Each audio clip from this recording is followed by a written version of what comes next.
Hello there and welcome to 20 weeks in and obviously chapter 20 of Where Did Your Heart Go by me, Audrina Lane. I hope you're really enjoying this now because obviously things in the last chapter started to get a bit heated, but now we switch back to Charlotte for chapter 20. Charlotte was pleased that the weekend seemed to come round quickly. At her dance practice on Thursday night, her teacher had agreed they were going to be dancing to take my breath away for the finals in London. She had showed the other girls the video for the song, and they had decided they would copy the tattered jumpsuit and hairstyle from the video. Julia suggested that they ask the art department to do them a backdrop, and for the students that did their lighting to create a war-torn feel. As the sunshine shone through the window, Charlie pulled open her wardrobe and scanned through her clothes, and after an hour of trying different things on, she plumped for her favourite dress and flat ballet pumps. With her hair pinned up and a minimal amount of makeup on, she appeared for breakfast, although her stomach was so full of butterflies she could hardly eat. After picking up Aunt Sarah, they parked at Ledbury Station, and then, as her mum and Sarah chatted, she texted Mitch to say she was on her way. He replied saying that he'd be standing outside Topshop. As they all walked into the ballroom, Charlie felt her temperature rise and the nerves made her hands shake. "You okay?" I asked as we walked towards the map to find out where Topshop was located. "Yes, Mum," Charlie replied, smiling nervously. Then she spotted him, and as he scanned the crowds in her direction, she waved her hand, and he started to walk towards them. "He looks lovely," her Aunt Sarah said, giving her shoulder a squeeze as they got closer. "Hi, Charlie," he said, standing nervously in front of them all. "Hi, Mitch," she breathed, almost unable to get the words out with him standing so close to her. "This is my mum, Stephanie, and my Aunt Sarah." "What are your plans then?" he asked, "so we can arrange to meet up later." "How about we meet for food outside Nando's?" I suggested. "You're more than welcome to join us if you like, Mitchell." "Thanks, that would be lovely." "Good. Well, look after her and we'll see you later at around 5. I watched the two of them walk away, and I noticed that he reached out for Charlotte's hand, and she took it and smiled up at him.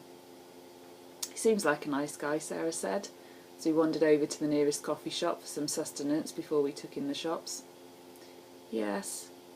Kind of reminds me of James a bit," I replied, "but perhaps that's just because I seem to have been thinking about him a lot lately." "Well, you can't go back there, not after what he did to you." "I know, but I wonder what he's doing now, and whether he still remembers me at all." "Does Chris ever hear from him?" I asked, unconsciously rubbing my hand over my scar. "No, he's refused to speak to him ever since that night when you know," Sarah said. I shook my head, trying to clear it of all my dreams from the previous night. As Mitch reached for her hand, they left her mum and Sarah. She took it and smiled up at him. "So what do you want to do?" he asked as they slowed and then stopped and sat down in one of the many seating areas. "Don't mind, really," Charlie responded. "Perhaps the coffee would be nice first." As she gazed up into his green eyes, suddenly shy in his presence. "That sounds like a plan," he replied. "By the way, you look fantastic." "Thanks, you too." They sat and talked for over an hour about work, school, music, and of course the dance competition. "I know a great club not far from here where they play music all day, and we can dance," he said. "And what I really want to do is dance with you." "Cool," Charlie replied, being swept up in his plans and feeling just a bit wicked that they were leaving the shopping centre. They walked through the streets before turning into a small side alley and walking through the door and into a salsa club. The music was provided by a live band, and after a quick drink, Mitch turned to her and said, "Can I have this dance?" "Certainly, sir, I would love to," and then they were in the middle of the dance floor. She marvelled at the way their bodies fitted together as they moved in time with the music. She had done some salsa over the last few years, and knowing that Mitch was training to be a dance teacher, it made perfect sense that he could teach her a few moves. The whole date was perfect, she thought, as he twirled her around and they lost themselves in the rhythms of the Latin American vibe.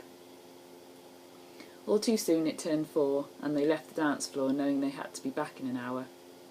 On the way through the streets she felt his arm around her shoulders, and looking up into his eyes she smiled, and before she could express how much fun she'd just had, his lips came down to meet hers, and they kissed. Pulling her closer, the intensity increased, and she relaxed into his embrace, feeling as though she'd known him for a lifetime. "You're so special," he breathed into her ear when they pulled apart. "You are too," she murmured, wanting to say more, much more, but feeling overwhelmed by the situation and the magic they had just shared on the dance floor, as well as with this kiss. "Come on," he said, and they ran back to the centre. "We need to buy something so it looks like we've been shopping all afternoon and not dancing." "Don't worry, Mum won't mind if we tell her," Charlie replied. Sarah and I stood waiting outside Nando's. They were late, but I soon saw them running towards us. 15 minutes was not bad. I noticed the bright glow on their skin, and their smiles lit up their faces. It was lovely to see my daughter like this again. "Hungry?" I asked as we were seated in the restaurant. "Famished," Charlie and Mitch said in unison. They looked at each other and laughed. "Shopping is hungry work," Mitch said, as I spotted a secret look pass between the two of them.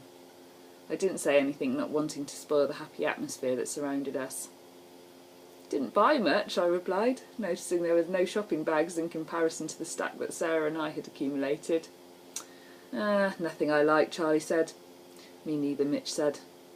And just turned to each other, and that secret smile flitted between them again.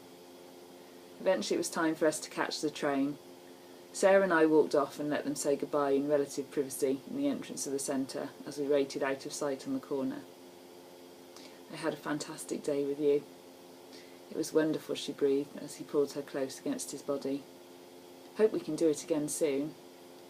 "Yes, you could come and visit me, although we don't have any salsa clubs in Ross-on-Wye." "I'd like that. I'm sure we could find something other than dancing to fill the time." Then he leaned down and their lips were joined together again. Before they parted, he handed her a disc. "I got you some salsa music on it. I picked it up at the club," he said. "I hope it will remind you of today." "Thanks, you didn't have to get me anything. Just spending time and dancing with you was more than enough." "Same here," he grinned as he saw my mum peeping round the corner. "Text me later," he said. "I'll be waiting." "I will," Charlie breathed as she reluctantly pulled herself away from him. She turned once, when she reached the corner and saw that he was still watching. They waved, and he was gone. On the train journey I noticed my daughter's dreamy far-off look. "So what did you do all day?" I asked. "Well, we went to this salsa club and danced for hours. Did I tell you he's training to be a dance instructor?" "Ah, so that's why you didn't end up with any shopping," I laughed. "Is he a good dancer?" Sarah butted in. "Oh, the best," Charlie replied, sighing. "He says he wants to come and visit me in Ross." "Well, I can't see any reason why not. You did tell him there were no salsa clubs here." "Yeah, of course I did," Charlotte retorted. "So what song from the 80s are his group dancing to?" I asked. "Thriller" by Michael Jackson. He says it's great. Apparently he's never heard our song, so he's going home to look it up on the internet. But I might just send it him online later. Interesting choice, as the dance in the video is so well known. It will be good to see something completely different to it," Sarah contemplated. "Any chance I can come along with Uncle Chris?" "Yes, everyone in the group has 4 tickets for family, so that will be 3 of mine filled instead of just the one," Charlotte grinned. "I'd really like you both to come." So here we are. Fledgling relationship started between Charlotte and Mitchell. Ooh, wonder how that's going to pan out. And well, we'll have to wait and see. And obviously we'll have to go back into the diaries and find out how things keep going with James and Stephanie. Once again, if I'm not reading this quick enough for you and you want to read on ahead and spoil the surprises, then you can. The first book is available on Amazon for 99p, or if you want to get it for free, you can go to my website, which is www.audrinalane.co.uk, and you will find it on the front page, and it just says download for free. But if you are feeling generous, you can make a donation. Also, the other 2 books in the trilogy are now available. Again, both available from Amazon and both available from my website. Anyway, hope you enjoyed listening. Please like the video, share the video, tell your friends, and I will see you again next week. Take care and bye for now.